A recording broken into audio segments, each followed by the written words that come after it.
Hello everyone, my name is Joji Barrow. I'm a Kenyan and I'm in Canada, and I just wanted to give a shout out to Jamaican people all over the world from whatever diverse background you are from. It doesn't matter who you are and what you do.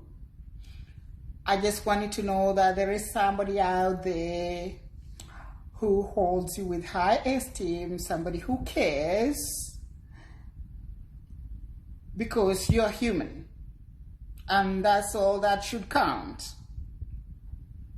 One of the best things I love about Jamaica is the Jamaican cuisine, the Jamaican food, the Jamaican chicken soup, Jamaican chicken curry.